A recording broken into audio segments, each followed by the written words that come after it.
Good evening, everyone, and welcome to the January 6th Zoning Committee Work Session. My name is Douglas A. Welton, and I am the chairman of the Zoning Committee. This meeting is being streamed online via YouTube in accordance with all of the applicable meeting statutes. Requirements of notice, access, and minutes are being met by electronic means. Got a few items of business to take care of here before we get started. For those of you who are with me here at the quote-unquote dais, please keep your mics muted unless you're speaking. And if you're going to make a motion or second anything, please state your name so that those who are listening at home to their radios, like old baseball from the 1950s, will know who's talking. Am I the only person who listened to the radio in the 1950s? More or less. Yeah, you did not. The public hearings for the zoning petitions that are being held here tonight the public hearings for zoning petitions we are hearing tonight has been held at a previous date in front of Charlotte City Council and the Zoning Committee. This meeting is not a continuation of those hearings, so there will be no public input unless the committee has a very specific question to ask. In that case, the committee will suspend the session and ask the petitioner directly. We'll begin with introductions, and I'm going to begin all the way to my left with Commissioner Millen. Carolyn Millen, Planning Commission. Michael Caprolilli, Planning Commission. Melissa Gaston, Planning Commission. Robin Stewart, Planning Commission. Thanks very much, everyone. And we will now do staff introductions, and we'll begin all the way to my left with Ms. Kramer. Holly Kramer, Planning Staff. Don Kinley, Planning Staff. Michael Russell, Planning Staff. Max Oliver, Planning Staff. Joe Mangum, Planning Staff. Shayla Tippett, Planning Staff. Emma Canarahas, Planning Staff. Thank you very much. And we have some folks joining us online. And whom would that be? Travis Miller, CDOT. Natalie King, CDOT. Ritter, CDOT.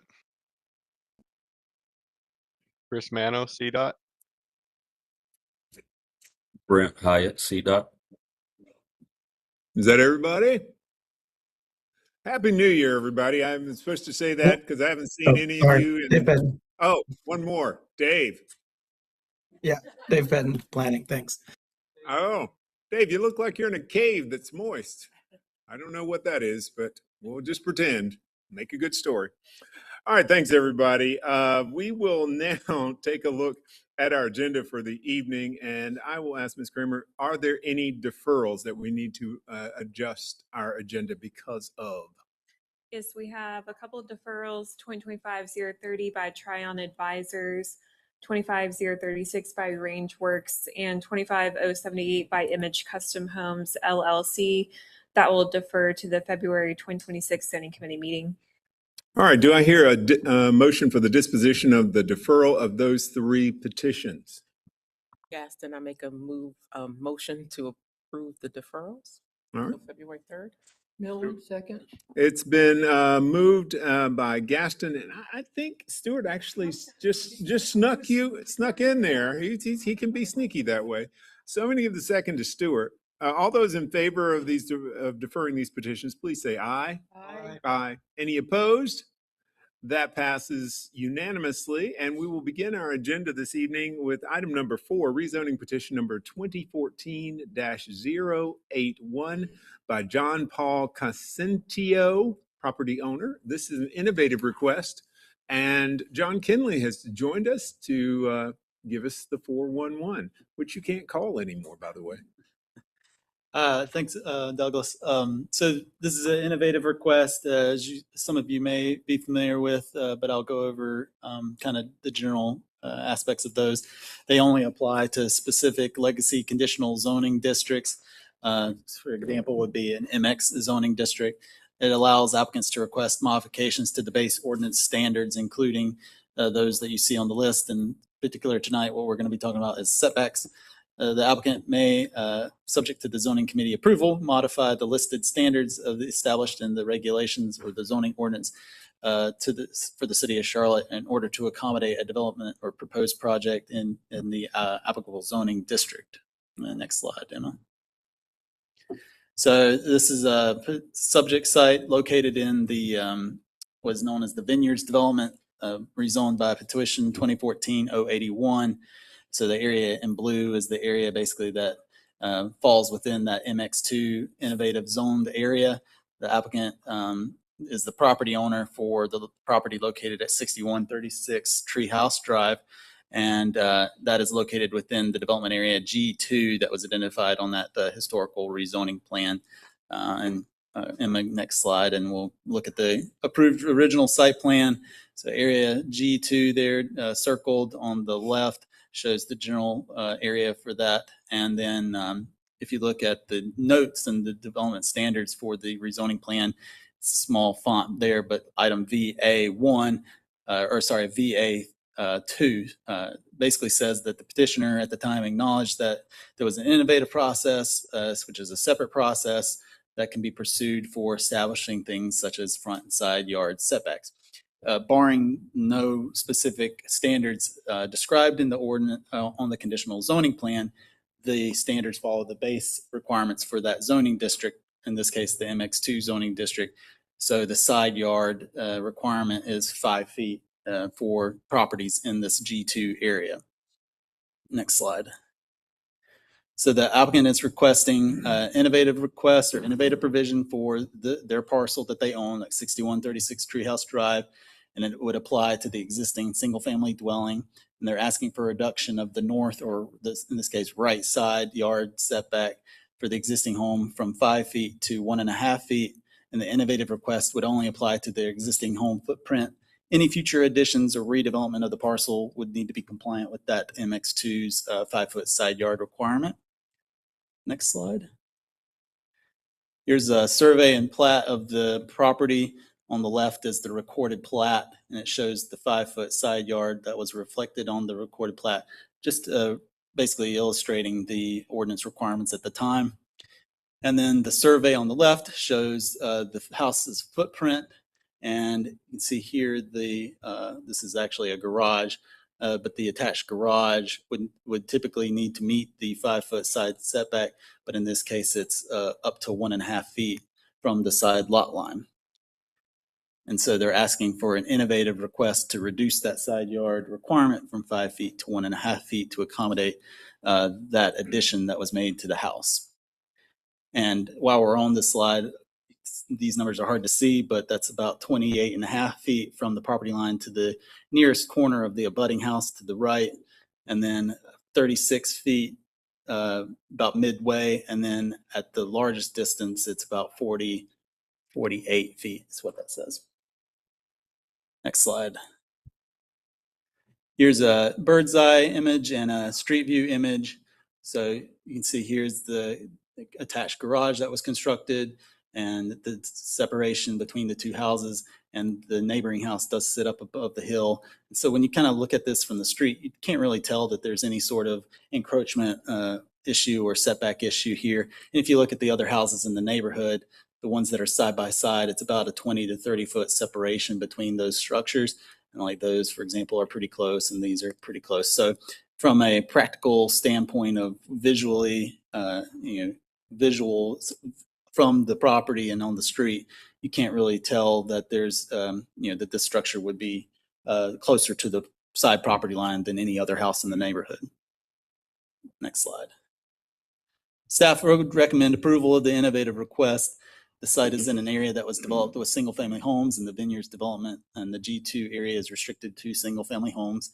And the zoning plan states that they would be, the development would be subject to restricted covenants and deed restrictions. The city doesn't enforce those restricted covenants, and compliance with the covenants doesn't exempt you from compliance with the zoning standards. Note VA of the zoning plan does acknowledge that the petitioner can request innovative standards for the front and side yard or rear yards. Petitioner, when in this case for rezoning plans, it includes the original rezoning petitioner, the developer, or any owners that succeed after that original petitioner. So in this case, the single property owner is able to request that innovative standard for their specific property. The base MX2 side yard setback is 5 feet, and the requested 1.5 foot side yard would be a 3.5 foot reduction. The applicant acknowledged they failed to confirm the side yard requirements to get and get proper zoning approval of the addition when it was constructed. Slide. And the reduced side yard would allow the existing structure to remain as constructed. Future additions or redevelopment of the lot would have to be compliant with the 5-foot side yard requirement. The budding home to the north is located 28.5 feet from the left side property line at the nearest point, and is approximately 36 feet of separation between the homes at the nearest point, the homes themselves at the nearest point. The subject home and the budding home are not directly side by side, and the subject home sits at a lower elevation from the such that the encroachment is not noticeable from the street. The homes in the neighborhood that are side by side have a separation of approximately 23 to 30 feet. So the overall separation between the homes is actually greater than many of the other homes in the neighborhood. Applicant and the abutting property owner have signed an easement agreement acknowledging the encroachment into the side yard, the required side yard. And if this innovative request is approved, the applicant will still be required to obtain applicable building permits and record a new plat showing the required 5-foot side yard and the innovative 1.5-foot side yard that would be applicable to the existing home. I think that concludes my presentation. Thank you very much, John. Does anyone have any questions? I have a question. Gaston, can you go back to the actual picture? I'm sorry, can you go back to the picture of the property? Yeah, that's the one. Nope, go back right there. I couldn't see, and I was trying to visualize, but that gives it a greater clarity for me. I just wanted to make sure. So what he added was that third garage on the side. It's taller than the other garages. Yeah. So he built it without a building permit, basically. Okay. Okay. Did get HOA approved. And so the assumption was HOA was good, but then I'll be good with the city. Yeah, that's not how that works. Okay. Michael, did I see a hand from you? Yeah, did Charlotte Mecklenburg Stormwater review this at all? Because that looks like a BMP right behind all those houses there.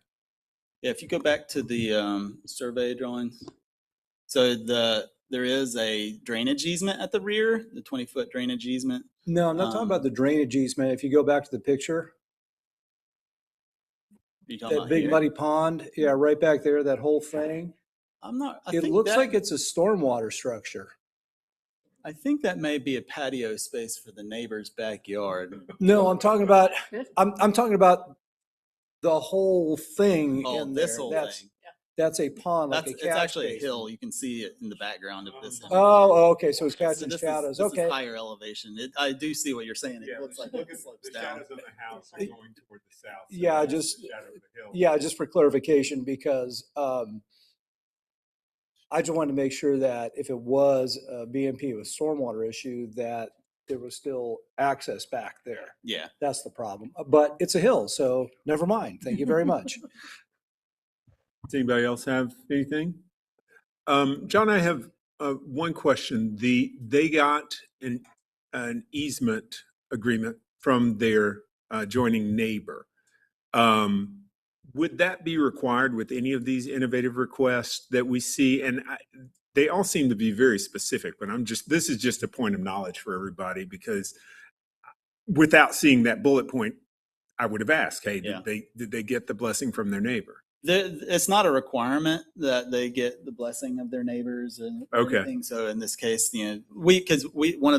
another possible solution to a situation like this is that you could do a land swap or something with your neighbor, or buy a bit of their property so Yeah. that you can meet the setback requirements. And sometimes that's what people will do. And in this case, they, I guess, negotiated with their neighbor to, well, we'll just do an easement. We acknowledge that this house, encroaches a little bit into your side yard setback. And then you can go through the proper channels to get that innovative request approved so that you're compliant with the code going forward. Okay, all right, thanks. Ever got a question about this one down there? Do you guys know? All right, we've heard the innovative request, and now all we need to have is a motion to accept this innovative request.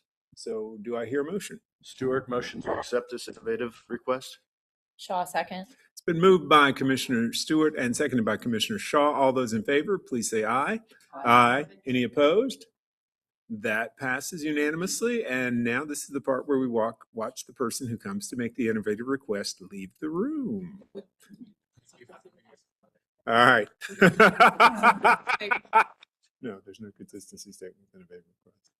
All right, thank you very much, John. We're on to item number 5 in our agenda, rezoning petition 2024-090 by Charter Properties, Inc. And Michael, Happy New Year. Happy New Year. Please give us some information. Certainly. This is approximately 65.27 acres located along the north side of West Mallard Creek Church Road and the south side of Galloway Road, west of Interstate 85. The current zoning is mixed-use development district optional and R12 MFCD, multifamily conditional. The proposed zoning is general commercial conditional and neighborhood 2B conditional. The 2040 policy map recommends the commercial and neighborhood 2 place types here. We'll dive into the proposal. I'll try to abridge some of it. It's a lot of information. Please abridge. So the site is divided into 5 separate development areas with 880 multifamily residential units and 30,000 square feet of commercial uses. So in the development area A, which is right there along Mallard Creek Church Road, allows a maximum of 30,000 square feet of commercial retail uses, excluding the hotel square footage if built, allows for 1 vehicle fueling facility, and limits the accessory drive-in and drive-through service lanes windows as an accessory use to a financial institution. It does allow a 130-room hotel. Development area B allows up to 100 age-restricted 55 plus affordable, meaning earning 80% or less of AMI for a period of 15 years of multifamily stacked units. If petitioner is unable to obtain low-income tax credits or other required funding after 1 year, then the age-restricted requirement will not be required. It does limit the building height to 65 feet. Development area C allows a maximum of 350 units total, 310 multifamily stacked and 40 multifamily attached units, provides a minimum of 10,000 square feet of a pocket park, limits building height to the multifamily stacked to 65 feet, limits the building height for the multifamily attached to 50 feet. It has a conversion rate of if less than 310 multifamily stacked units are built, the remaining units up to the 350 total may be developed as multifamily attached dwelling units. So the total number of all dwelling units stacked and attached can exceed 350. So we've got a little room to play there. Development area D allows a maximum of 350 units total, 290 multifamily stacked units, and 60 multifamily attached units. Building height limits for the stacked is at 50. The height limit for attached is 40 feet. Again, kind of some wiggle room. If less than 290 multifamily stacked units are built, the remaining units up to 350 total may be developed as multifamily attached dwelling units. So not to exceed 350 for either stacked or attached. Continuing on to development area E, allows a maximum of 80 multifamily attached units. Includes a provision that provides no more than 20% of the total units may be rented or leased to third parties at any one time. This is one kind of on Galloway Road across the street from the existing townhome community. And then west of the connector road, the maximum height for any multifamily attached dwelling unit shall be 40 feet and limited to 2 stories. East of the connector road, the maximum height of any multifamily attached dwelling unit shall be 50 feet. Some of the transportation improvements that provide a minimum 8-foot wide planting strip and a minimum 8-foot wide sidewalk on the Galloway Road frontage, provides a minimum 8-foot wide planting strip and minimum 12-foot wide multi-use path along the West Mallard Creek Church Road frontage, provides a range of transportation improvements based on a comprehensive transportation review, including intersection upgrades, extended turn lanes for increased storage, enhanced signalization, improved signage, and pedestrian infrastructure enhancement. For their open space and green space, they provide a minimum 10,000 square foot pocket park in development area A with hardscape, landscaping, seating elements, and shade structures. They provide a 75-foot Class B landscape yard along portion of the site's western and northern boundary lines as depicted on the rezoning plan, and they provide a 50-foot Class B landscape yard with the wooden fence along portions of the site's western boundary line as depicted on the rezoning plan. For the cemetery preservation, a portion of an existing cemetery is located on the southwestern corner of the site and shall be preserved. Boundaries are shown on the rezoning plan. Prior to construction, temporary construction barriers shall be installed around the cemetery perimeter to prevent encroachment. It shall remain until the Connector Road multifamily building parking lot are completed. And prior to the first certificate of occupancy, the petitioner will donate $10,000 to Mallard Creek Presbyterian Church or cemetery preservation nonprofit, and funds may be used for security, signage, education, or other cemetery-related improvements. The architectural and design standards define standards for building materials and architectural design and limits of building heights when adjacent to residential. So there you can kind of see in the yellow is residential and the sort of pinkish is the commercial. Changes since the public hearing. They've increased the number of multifamily stacked dwelling units in development area B from 80 to 100. This petition is consistent and inconsistent with the 2040 policy map recommendation for the neighborhood 2 and commercial place types. It is inconsistent for a small portion of the site where the zoning designation indicates general commercial, but the map shows neighborhood 2.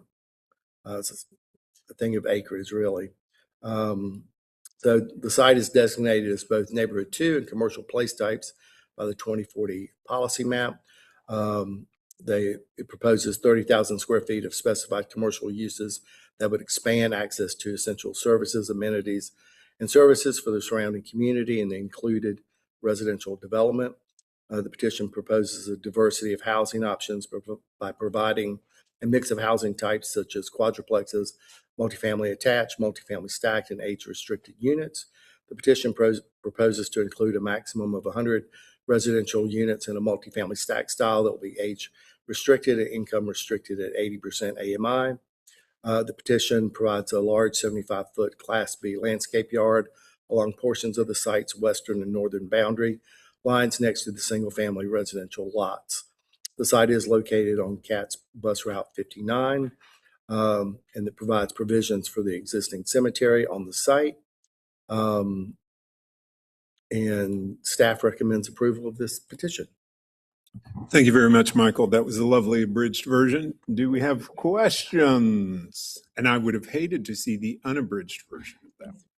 I have two questions. Commissioner Stewart, please. Let me just go back to Query. So after 1 year, if they don't receive low income tax credits, it says here that the age restriction they won't comply with is the age and the affordable. Hold on, let me go back here. Is that B, I think? Was the age restricted one in B? Yeah, it says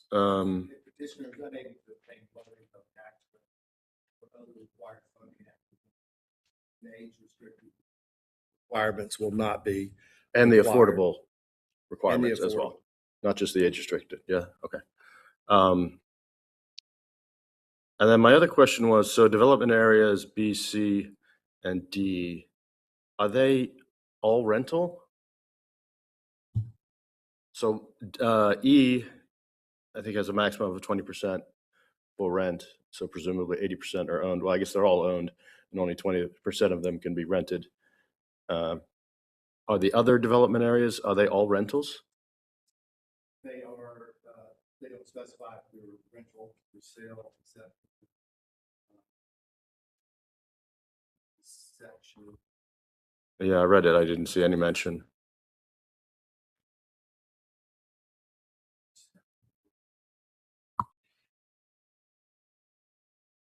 It's under section D where it notes the 20%. Yeah, but that's just for D. It's just for, sorry, that's for E, I apologize. No, and the others don't note for sale and for rent, and I will say that's typically not something that we like to see in the conditions of rezoning plans. It's not really even something that we can enforce during permitting. If it's something desired by the community, then the petitioner can provide it and they can have that conversation, but it's not something that we certainly ever push for on our end. But specifying whether they're rental or for sale. Correct. Thank you. Caprioli, you've got a question? Nope, nope. Commissioner Millen? Just real quick for clarification, when it says maybe rented or leased to a third party at any one time, what is third parties? That's in E. Right. So usually that's pertaining to when someone comes in and purchases them and then rents them back out.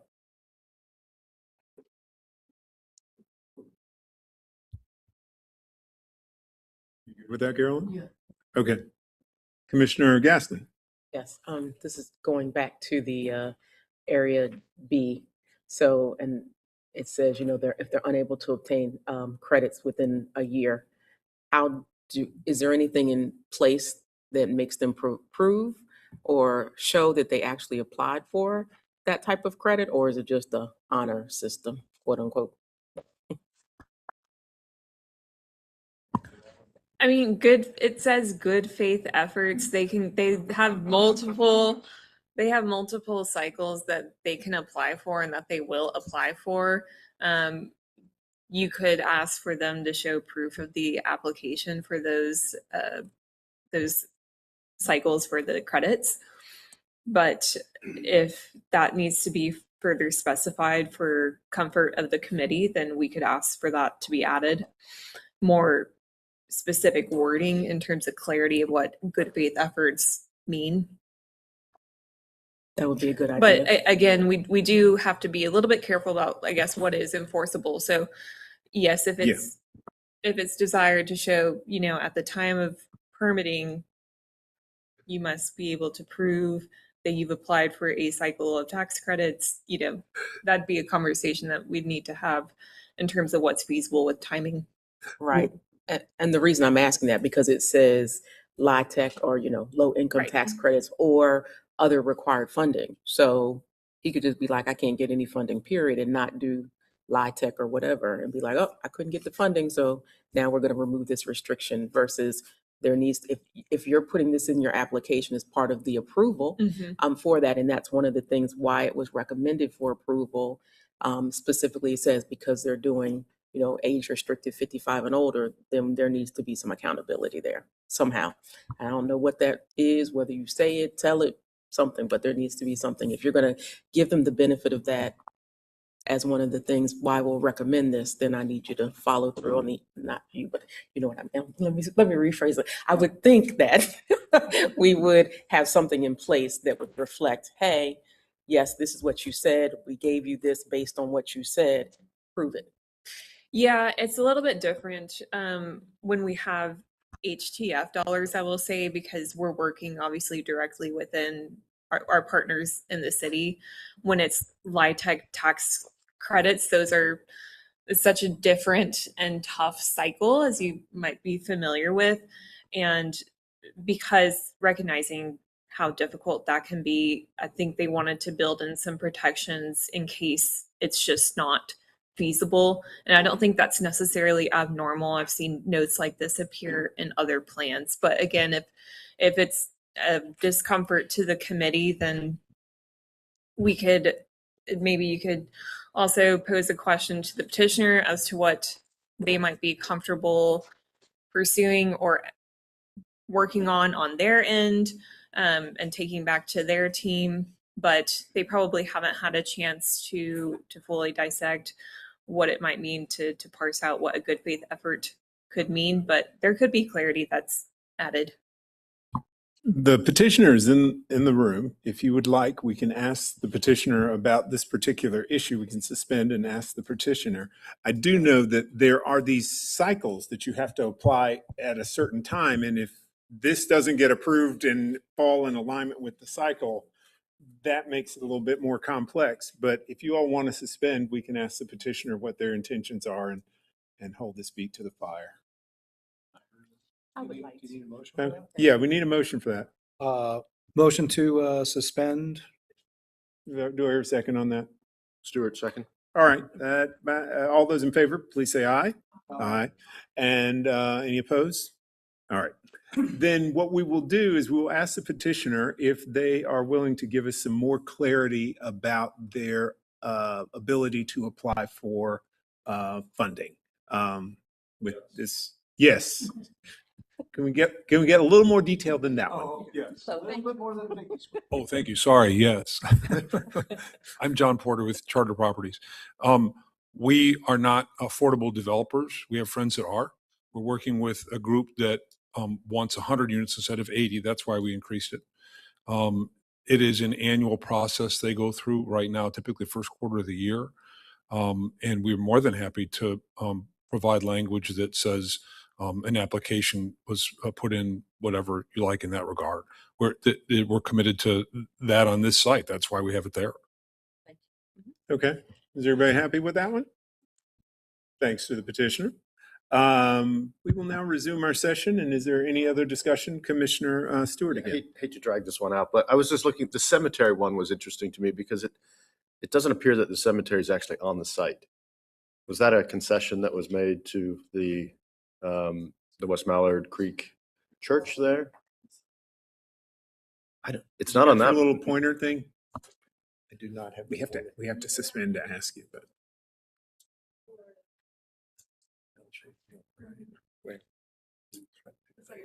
I thought it was the southwest corner. Yeah, but I mean, I'm looking at it on Google Maps. On Google? It's not. That's that little road. That's right. This is the site. It abuts the cemetery.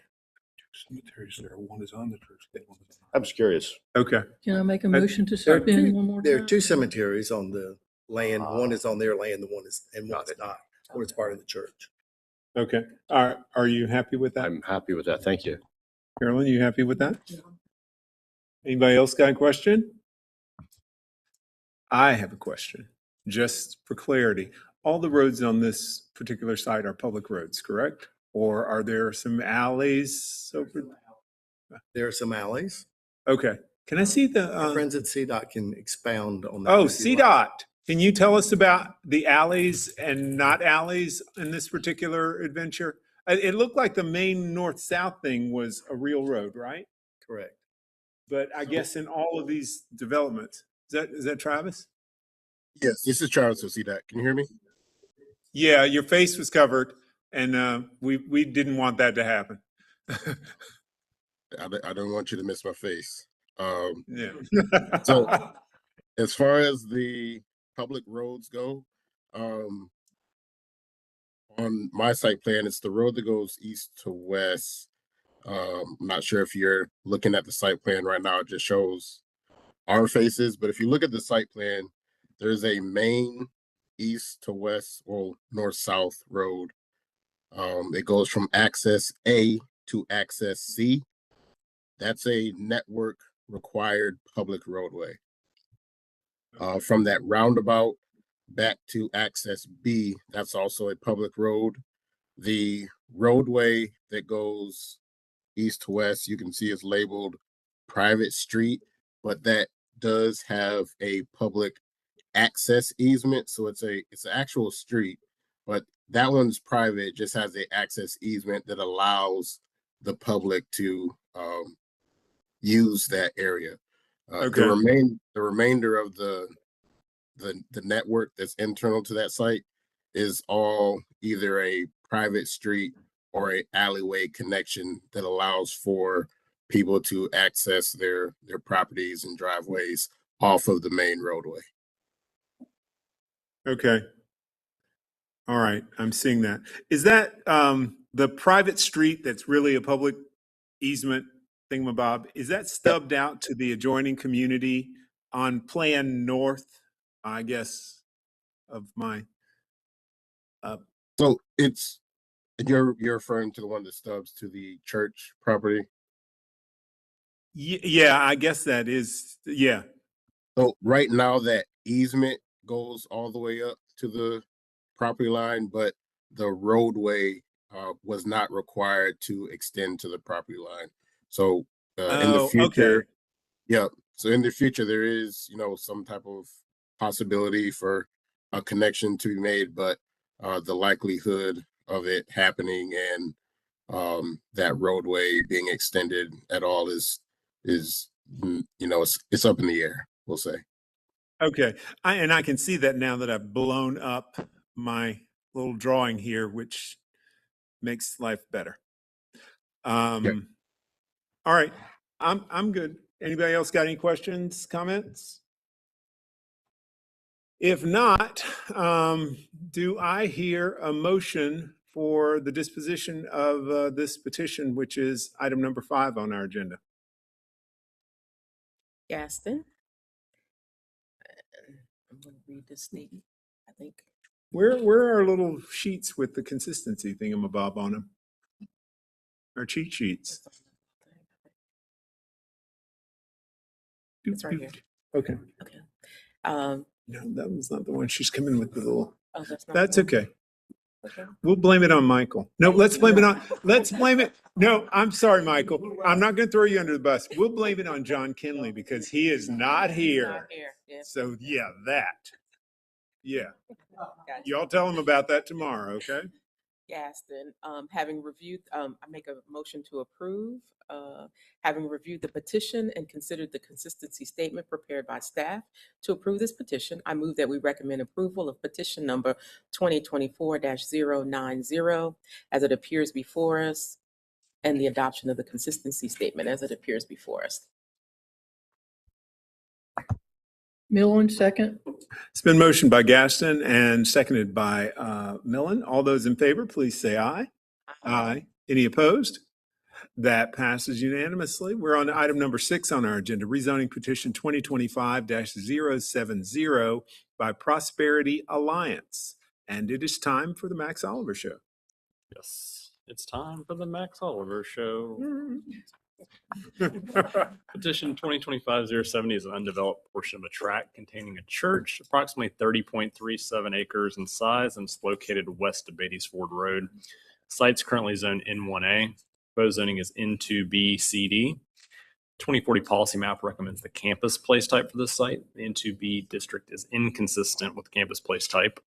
The rezoning proposal calls for the development of up to 308 dwelling units in 8 development areas, 130 multifamily stacked age-restricted independent living units, 91 multifamily attached townhome units, and 87 single-family detached units.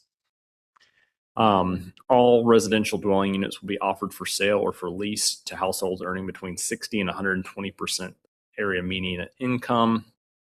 All development areas, included in the rezoning, are granted conversion flexibility, allowing up to 10% of the total approved units to shift between residential types, such as single-family detached to townhome or townhome to single-family detached, vice versa.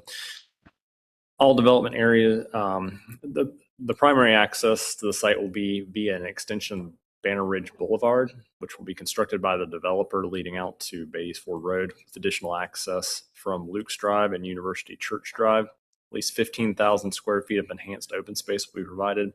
10-foot landscape yard planted to Class B standards will be installed along the site's western property boundary adjacent to the existing single-family development. Townhome buildings will contain no more than 6 units each. Architectural requirements such as blank wall limitations, transparency minimums, porches, stoops, and roof line variation will be provided. Staff recommends approval of this petition upon resolution of outstanding issues related to transportation, site, and building design. That's 2040 comprehensive plan calls for residential development and campus place type that supports the mission of the associated institution. Proposed development will provide housing at an attainable price point. The plan proposes a mix of building forms. The site is abutting a regional park and is located 1 mile north of a designated neighborhood center. Petition proposes to dedicate a greenway easement to Mecklenburg County, and the site is served by transit. I'm happy to take any questions. Thanks very much, Max. Does anybody have any questions, comments about this particular petition? I had a question. Commissioner Gaston? Commissioner Gaston, as I was reading through this, I saw on the statement that under the department comments, it said that Charlotte Department of Housing and Neighborhood Services, and it's the advisory comments at rezoning.org. I went to rezoning.org and I didn't see anything. So did I miss it, or did they just not have any I'm comments? sorry about that, but I can relay those comments Okay. right now if you'd like. Well, that one just says, please refer to previous comment. Good to know it's not just me already. Sorry, let's see. I don't know. They wrote something.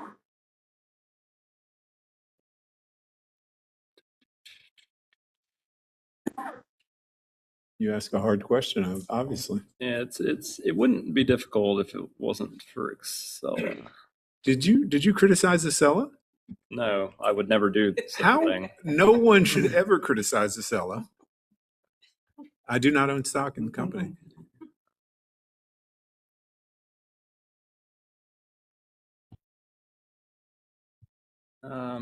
So their comments are just dealing with the affordability.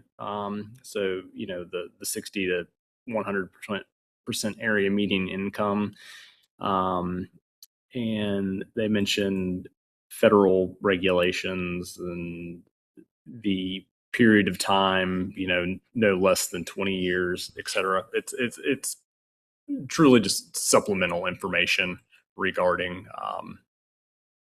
the affordability component that's proposed. Okay. Does that make you happy? So they're in short, they're in support of the 60 to 120% AMI restriction. They just have some clarifying language regarding that. But with the way a conditional plan works, I mean, they're not setting a limit like you sometimes see for a period of 10 years or a period of 30 years. So it's kind of in perpetuity with the plan itself. Okay, that was going to be my question. Okay, so it's not for just a specific period of time, like 10 years, 15 years, whatever. It's okay. The conditional plan is in place, until someone rezones the property again. Okay. So it'll run with that. Thank you. All right. All good. Anyone else? Just a quick question of clarification. The mobile home park that's just south of this site, is that the same mobile home park that came up in a prior zoning meeting a month or so ago? No, there has not been a mobile home park related rezoning petition in this area. There's been a couple on Statesville Road or Old Statesville Road, and one up. Thank you. Yeah. Okay. Do I hear, if no other questions, do I hear a motion for the disposition of item number 6 on our agenda, rezoning petition 2025-070? Yes, this must be my day. All righty. All righty. I make a motion to approve the petition. I do want to say I saw lots of comments on that Book of Face Yes. about this, and assuming that it had already been approved. So I guarantee that there's a lot of community support. So hopefully the city council follows through as we go through. But I just wanted to say that having reviewed the petition and considered the consistency statement prepared by staff to approve this petition, I move that we recommend approval of petition number 2025-070 as it appears before us, and the adoption of the consistency statements. Stewart, second. It's been motioned by Gaston and properly seconded by Stewart. All those in favor, please say aye. Aye. Any opposed? That passes unanimously. And then in great time, my thingy goes to sleep here, but let's ungo to sleep it. We're up to item number 7 on our agenda, rezoning petition 2025-100 by Roland Development Group. And Shayla, It's so lovely to have you back, Thank you. I appreciate it. and we're just excited to hear from you. Happy New Year. How about Happy that? New Year. All right, do it to us now. Alrighty, so this is petition 2025-100. As you said, the petitioner is Roland Development Group LLC. This is a conditional request on a site that is approximately 3.16 acres located west of Marsh Road, south of Auburn Avenue, and east of Hartford Avenue. So for the existing zoning, the current zoning is R12MF or multifamily residential conditional. And the proposed zoning is N2A CD or neighborhood 2A conditional. And so the 2040 policy map recommends neighborhood 2 place type, which would make this petition consistent with that policy map. So for the proposal, the the site would allow the development of up to 37 multifamily attached dwelling units. They are also proposing a 40-foot setback along Marsh Road with enhanced plantings.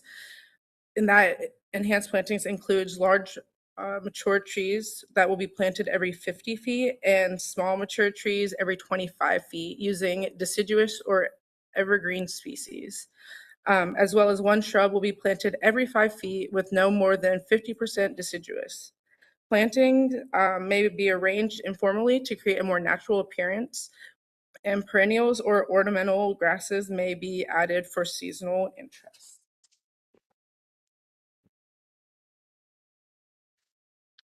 To continue, a wall or fence up to 6 feet tall may be included as a part of the landscape treatment, but will not be replacing the plantings.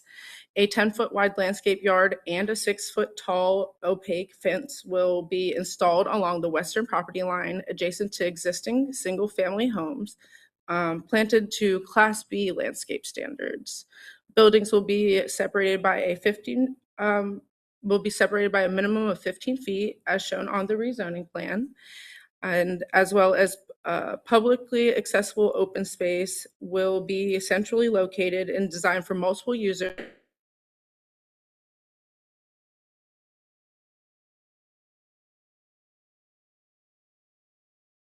Preferred architectural and design standards as requested, and all residential units will have access to Marsh Road sidewalks through an internal sidewalk network. And that was what was presented at the public hearing, and changes since then. They showed adjacent building footprint as requested by staff. They also provided additional stormwater notes for mitigation purposes, also requested by staff. They added fire department comments associated with the access to the site, and they noted the 60-foot berm along the front of the property will be maintained along with the existing setback. And then they just provided additional clarity for open space intent. So that being said, the petition is found to be consistent with the goals and policies of the South Inner Area Plan based on the information from the staff analysis. Therefore, we find the petition to be reasonable and in the public interest based on the information from the staff analysis and the public hearing, because the existing Marsh Road corridor is characterized by a mix of single-family house and low-rise, moderate multifamily residential buildings, creating a walkable environment with pockets of institutional and recreational uses, mature tree line fronting the street, and a consistent street side character is established by the large setback between the street and the existing structures. The front of the property currently features a landscape berm with trees that provide a partial screening for the existing development. The revised site plan has been updated to preserve that landscape berm and the existing character of Marsh Road. Similarly, public open spaces like small parks and greenways and natural open spaces such as tree preservation areas are important elements for serving the community and meeting the intent of neighborhood 2 place type, and surrounding as well as surrounding neighborhood one place type. The revised site plan layout maintains the characteristics of the large setback, serving as open space as well. For multifamily residential developments on small sites, meaningful open space can often be achieved by activating common open space areas with substantive minimum dimensions and commitment to enhanced amenities. There are multiple recreational uses in the surrounding area to serve the small multifamily residential development, which would be uniquely shaped due to the unique shape of the area or the site. The petition includes 37 townhome units, which contribute to housing diversity in the area and is compatible with the adjacent multifamily developments. And the proposal commits to providing a landscape yard with a higher planting standard than required by the ordinance, where the site is adjacent to single-family uses, demonstrating a commitment to the adjacent buffers and the property. And that is it for me, if you have any questions. Thank you very much, Ayla. And I will ask the committee, did you note how she said things slightly different? Because this was in a place where there's an approved community area plan. So that may make our meetings long. No, just kidding. There will be a test. All right. It's going to be an essay question. But I will just note that. And so we will be seeing more of that in the areas where there are approved plans. In areas where there are not approved plans, well, those people will have to be old school and wear like hand-me-downs from whatever. That being said, do we have any questions or comments on this particular petition? Anybody got anything? I'm bummed they're going to keep the berm, tell you the truth. I've ridden by that berm for years on my bike. I kind of wanted it to go away. If not, do I hear a motion for the disposition of item number 7 on our agenda, 2025-100 by Roland Development? Millen, motion to approve, having reviewed the petition and considered the consistency statement prepared by staff to approve this petition. I move that we recommend approval of petition number 2025-100 as it appears before us and the adoption of the consistency statement. Shaw, second. It's been moved by Commissioner Millen and properly seconded by Commissioner Shaw. All those in favor, please say aye. Aye. Any opposed? That passes unanimously. We're on to item 8 on our agenda, rezoning petition 2025-104 by D.R. Horton. And we're going to go to Joe Mangum. Happy New Year, Joe. Happy New Year. All right, we're excited. This site is just shy of 15 acres located west of Nations Ford Road, east of Hebron Street and south of Arrowwood Road. Site is wooded, undeveloped, and surrounded by a mix of uses including commercial, multifamily, and institutional. 3 different zonings currently on the site: BDCD, which is distributive business conditional, IC1, and OFC. They propose zoning of N2A-CD. The 2040 policy map recommends the campus place type. The proposal would allow for a community of 130 multi-dwelling units, which may include a combination of duplex, triplex, quadruplex, and or multifamily attached dwelling units. No more than 6 units will be located in an individual building. Public street network be established through the site with a proposed extension of Old Hebron Road and connection to Peppervine Lane. Be recessed parking located along the public streets to accommodate visitors. An 8-foot planting strip and 8-foot sidewalk along the internal network required streets. And an 8-foot planting strip and 6-foot sidewalk along the site's frontage of Nations Ford Road and West Hebron Street. It'd be a 10-foot Class C landscape yard with 6-foot opaque fence along the northern property boundary. We're adjacent to the rear of commercial buildings. Tree save area and most of the common open space would be on the western end of the site along a perennial stream. And 3 small common open space areas along the western and southern property boundaries. There's a menu of public open space improvements and at least 4 of those elements would be provided, committing to usable porches and stoops as predominant features among other preferred architectural and design standards. Since the public hearing, the petitioner has addressed an outstanding issue by revising the tree survey to include trees within the Nations Ford Road right-of-way. Also, the petitioner has added a common open space area to one of the central building envelopes. Understand the petitioner is still working with CDOT to nail down some technical issues regarding the street right-of-way.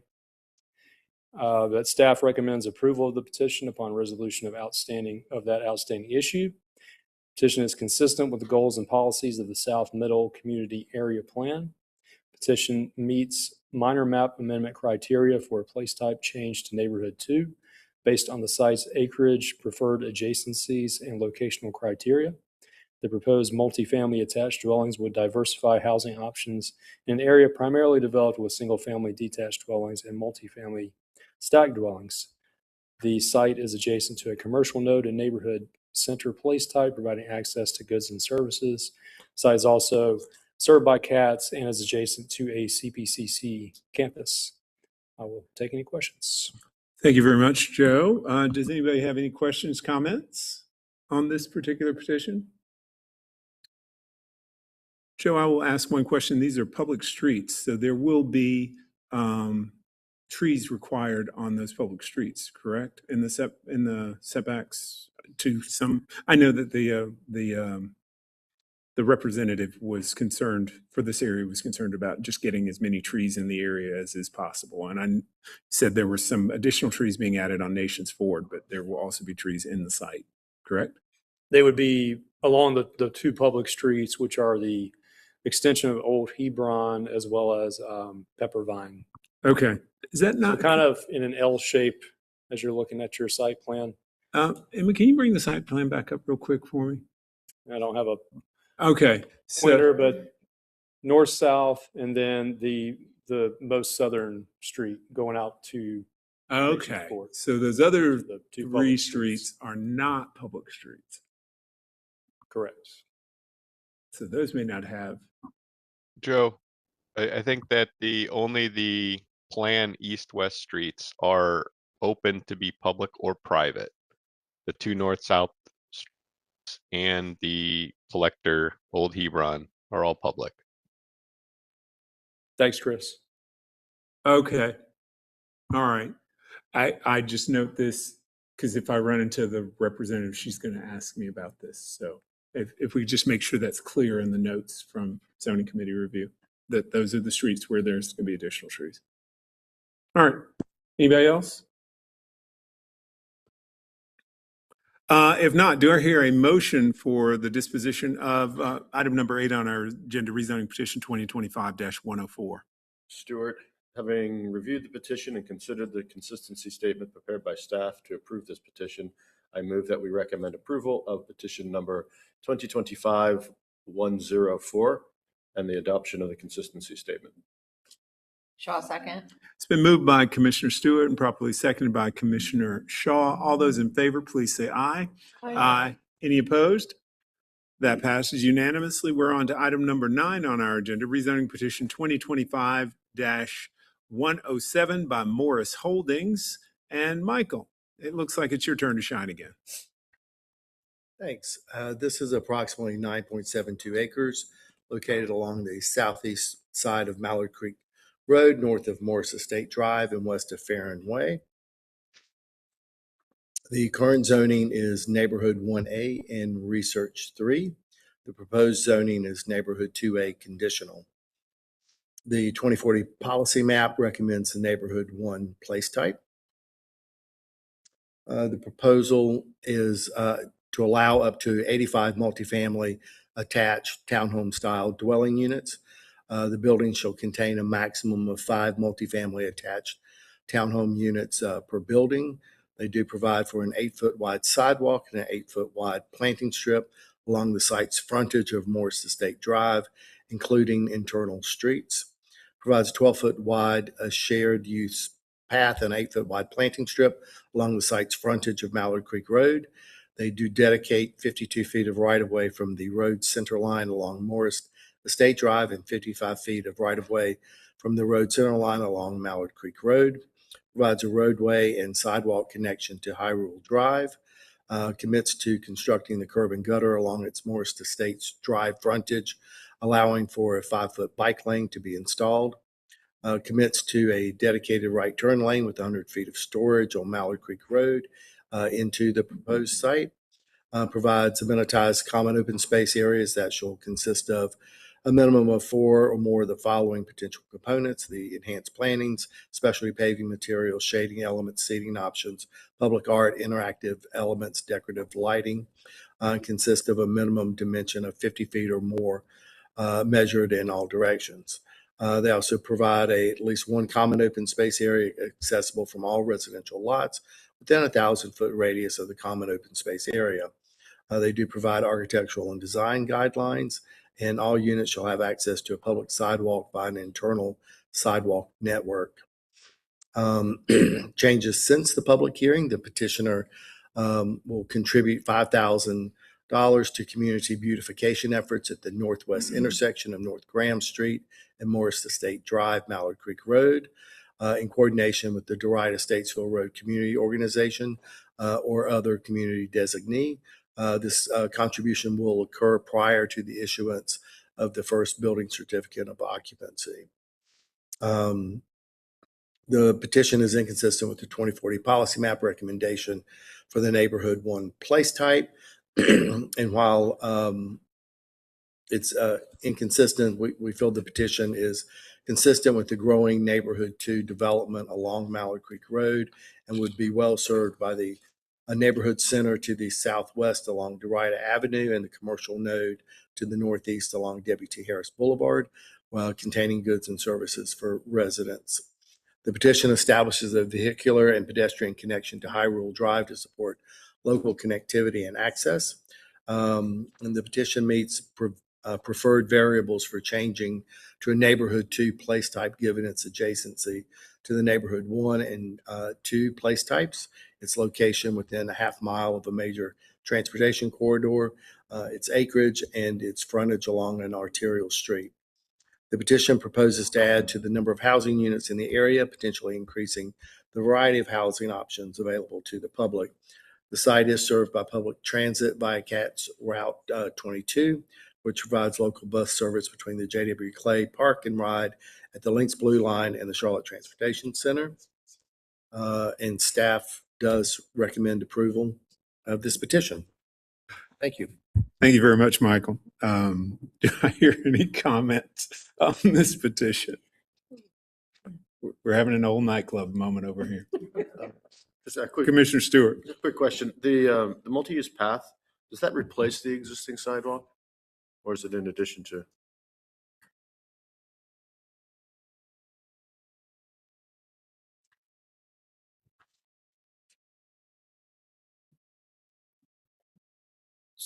So this is Brent Hyatt with CDOT.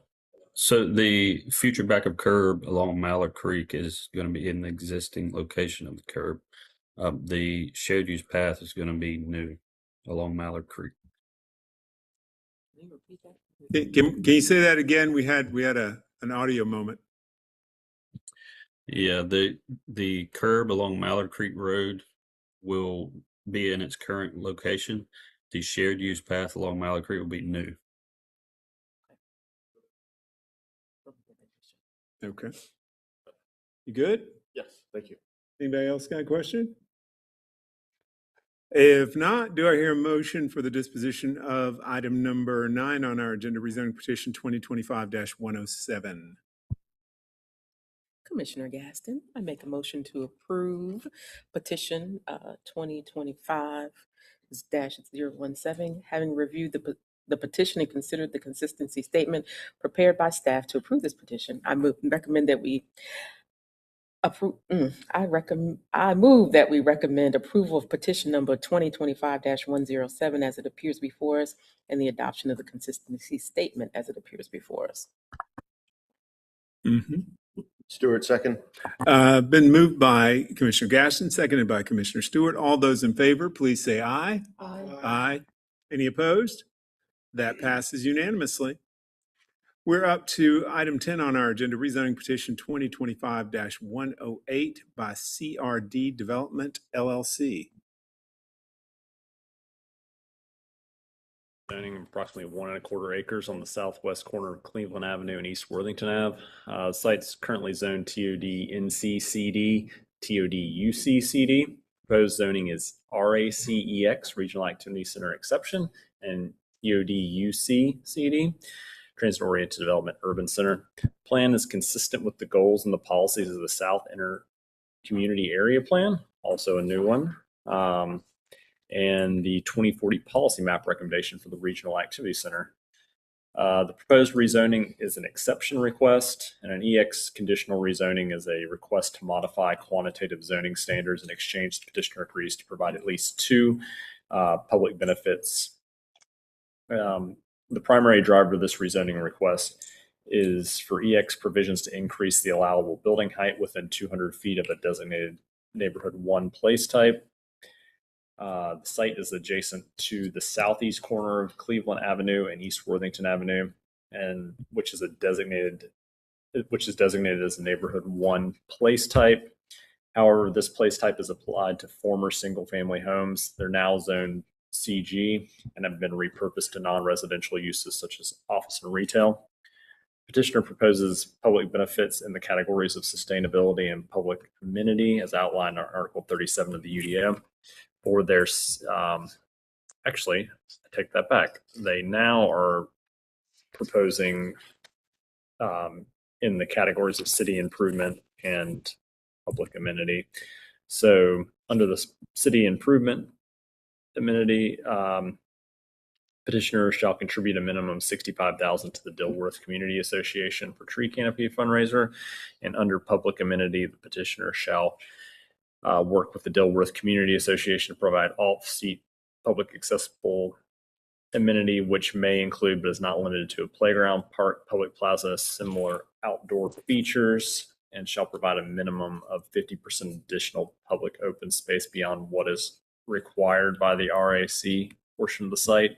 I will say that it's an ongoing discussion on what exactly the public benefits will be. So that may change a bit prior to moving forward to decision, but that's the plan as it stands with the latest version. In exchange for the public benefits, the petitioner requests exceptions to Article 12.3 to increase the maximum permitted height. So within the first 100 feet from the neighborhood 1 place type, they're going to increase it from 50 to 84 feet, and between 100 feet and 200 feet from the neighborhood 1 place type. It's normally limited to 65 feet, but they're requesting 114 feet. And there's also another exception to Article 12.3 regarding the ground floor transparency along Cleveland Avenue, and they want to reduce that from 50% minimum transparency down to 40%. Petitioner also commits to minimum parking ratios for commercial and hotel uses, as well as to allow paid public parking on nights and weekends in the development. Changes since the public hearing include updated public benefits, which I mentioned may change again, increased parking ratios, and public parking access. Staff recommends approval of this petition upon resolution of outstanding issues related to transportation, site, and building design, as the site's designated as RAC by the 2040 policy map. It's currently an underutilized site with an abandoned warehouse and some surface parking. The site's in a rapidly developing area, and proposed zoning is compatible with that pattern of development in the Dilworth and South End area along South Boulevard, and it's within a 1/4 mile Lynx Blue Line. Happy to take any questions. Thank you very much, Max. We got any questions from anybody here?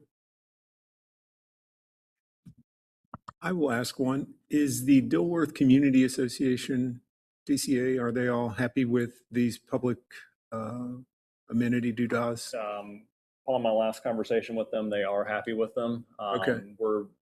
The question of the public amenities and the exact benefits has more to do with our processes than the actual outcome. We're trying to work on how we might get a similar outcome, but can be worked through the land development process rather than directly through the DCA. Okay. All right. That's copacetic. Does anybody else have any questions?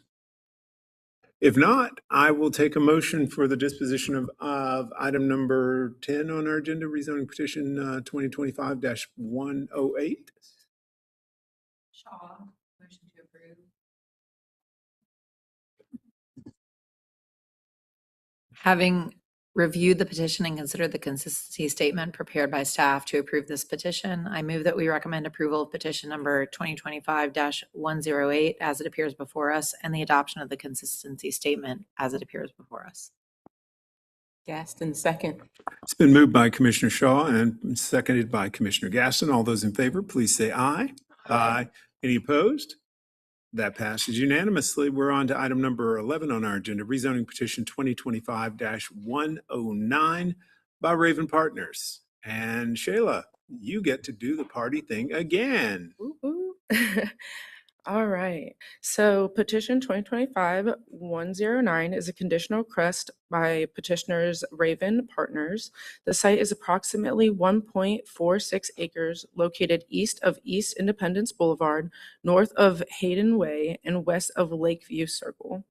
The site is indicated by the red star above and is currently vacant and surrounded by undeveloped land to be developed as a mixed-use development. There are multiple single-family residential developments and multifamily stacked developments in the near vicinity. Major businesses surrounding the site include various restaurants and bars, hotel and motel, personal service establishments, multiple indoor amusement facilities, and numerous retail goods establishments, as well as outdoor vehicle dealerships and drive-through establishments. The current zoning is CG, or General Commercial Conditional, and the proposed zoning is N2B CD SPA, or Neighborhood 2B Conditional Site Plan Amendment. And it's also directly surrounded by N2B CD as well. There's also N1B, or Neighborhood 1B, and R2 for R9 CD for single family residential, as well as R12MF for multifamily residential. We have some general commercial, general industrial conditional, general business conditional, manufacturing and logistics, as well as commercial center, all in the general vicinity. So we have a wide range of uses, as well as R20 and RVS in the southeast portion of the property located, to the southeast boundary of the property, which is located in Matthew. The 2040 policy map recommends the commercial place type, so it is considered inconsistent. The site plan amendment is to adjust the rezoning petition of 2023-069, which was for a mixed-use development on an 80-acre site zoned N1B CD, N2B CD, and CG CD.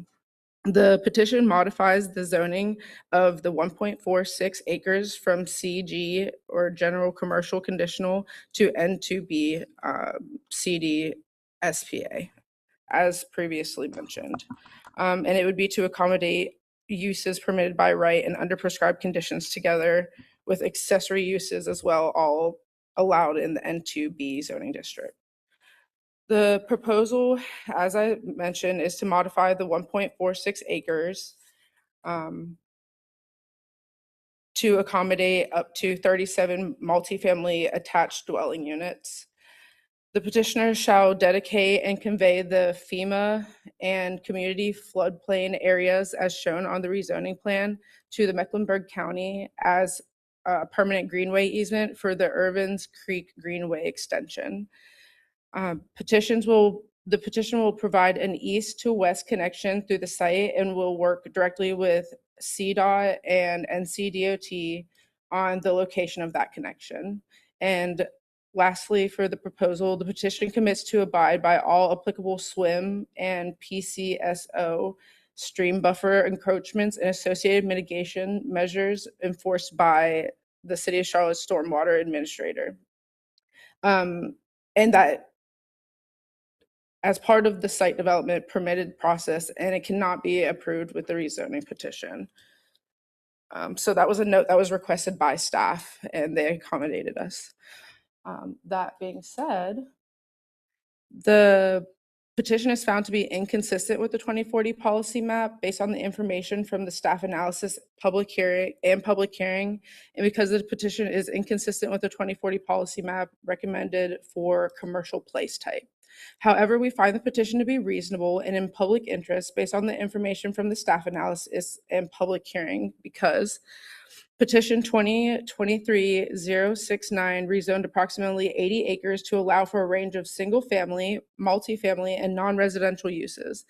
This site plan amendment proposes a minor change to 1.46 acres of the 80-acre site that was already included. From CG, CD may allow for the development and uses all allowed in N2B CD. This change does not meaningfully change the intent of the existing entitlements, and non-residential uses would still be permitted on the site where CG, CD remains zoned to the south.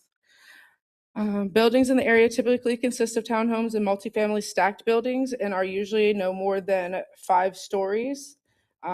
Civic and institutional buildings vary in size based on their context and accessibility. Much of the existing residential development along the east side of Independence Boulevard is already comprised of multifamily stacked and attached building forms, and the requested N2B zoning is appropriate at this location because it is compatible with these existing building forms in urban context. The requested N2B zoning supports higher density, which is appropriate for the site's location along a major corridor, transportation corridor. Future residents may access a range of goods and services along Independence Boulevard. And lastly, the petition commits to dedicating a permanent greenway easement to facilitate the extension of the Irvins Creek Greenway. This dedication provides community infrastructure that offers a recreational amenity and improved connectivity for residents of the proposed development. And that is it for me. If you all have any other questions. Thank you. That was lovely. Does anyone have any questions, comments? Commissioner Millen. Is there any improvements or plans by NCDOT for this section? Because there's a lot of amenities on the other side, but you're going to play chicken to get from this side to that side, crossing 74.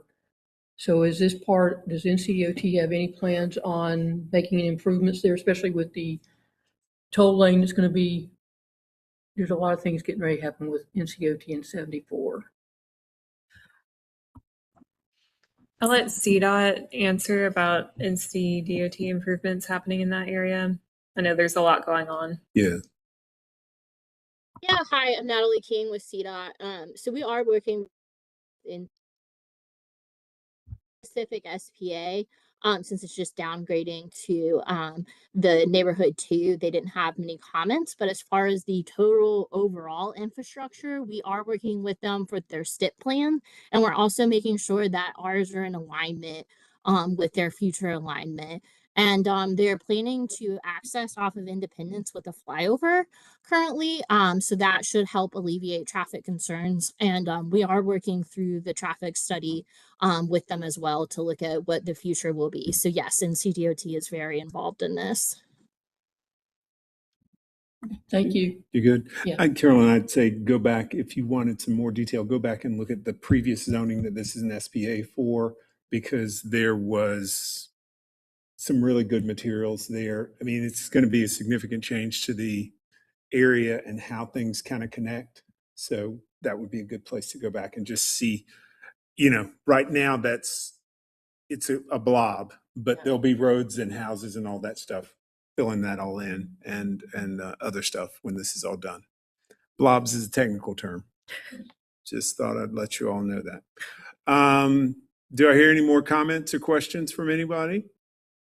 If not, do I hear, hold on a second, do I hear a motion for the disposition of item number 11 on our agenda, rezoning petition 2025-109. Millen to approve, having reviewed the petition and considered the consistency statement prepared by staff to approve this petition, I move that we recommend approval of petition number 2025-109 as it appears before us and the adoption of the consistency statement. Gaston, second. It's been motioned by Millen and seconded by Gaston. All those in favor, please say aye. Aye. Any opposed? That passes unanimously. One more person down and out. Now we're on to our last petition of the evening. That is rezoning petition 2025-110 by Graham Overlook LLC. And Emma, would you take us through this? Oh, Happy New Year. Thank you. Petition 2025-110 is approximately 0.58 acres located east of North Graham Street, south of Plymouth Avenue, and north of Armour Drive. The site is close to Camp North End. The current zoning is ML2. The proposed zoning is NC Neighborhood Center. The 2040 policy map recommends the neighborhood center place type for this site. Staff does recommend approval of this petition. This petition is consistent with the 2040 policy map. It is conventional, so there is no associated site plan.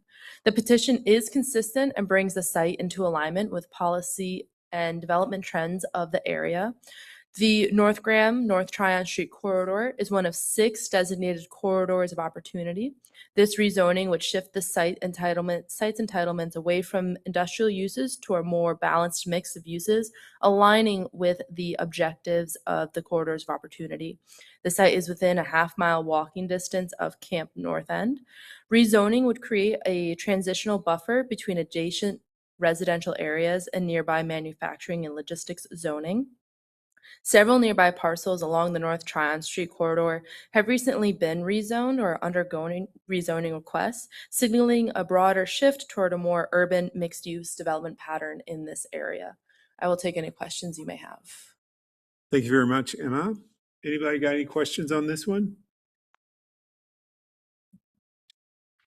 If not, do I hear a motion for the disposition of item number 12 on our agenda, rezoning petition 2025-110? Gaston, I make a motion to approve, having reviewed the petition and considered the consistency statement prepared by staff to approve this petition. I move that we recommend approval of petition number 2025-110 as it appears before us and the adoption of the consistency statement as it appears before us. Stewart, second. It's been moved by Gaston and seconded by Stewart. All those in favor, please say aye. Aye. Any opposed? That passes unanimously. Thank you very much, everybody, for our first zoning committee work session for what? I just had a follow-up on 104, the Nations Ford. Oh, okay. Regarding the internal trees. Internal trees? So there's also a conditional note about alleys, that there'll be street trees at 40 foot on center. Thank you.